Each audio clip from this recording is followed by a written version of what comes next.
আসসালামু আলাইকুম। আপনাদের সামনে নিয়ে হাজির হয়ে গেলাম একটা বাঁধাকপি। এটাকে আমি রান্না করব। তো রান্না করার আগে এটাকে নিয়ে একটু ঢং করছিলাম। আমার হাত সুন্দর না, তাও আমি এটাকে নিয়ে ঢং করছিলাম। কিন্তু ঢংটা করা ঠিক হয়নি। তারপরে আমি এই বাঁধাকপিটাকে কাটতে বসি। অনেক তাড়াতাড়ি কাটতে চাচ্ছিলাম, আমার কালকে পরীক্ষা তাই। কিন্তু ছুরিতে ধার ছিল না, যার কারণে এটা কাটতে আমার প্রায় 1 মিনিট মতো সময় লেগেছে। আর আমি এত এক্সপার্টও না, যেটা আপনারা আমাকে এই কাটা দেখেই বুঝতে পারছেন।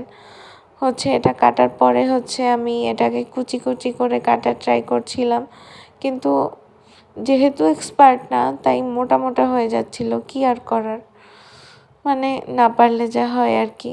তো এটা কাটার পরে আমি এটাতে এই রান্নাতে দেওয়ার জন্য 3টা কাঁচামরিচ নিয়ে আসি। তো এই কাঁচামরিচকে আমি কেটে দিতে যাচ্ছিলাম, কিন্তু আমি পরে চিন্তা করলাম যে না, সময় বেশি লাগতে পারে, তাই থেতলে দিলাম।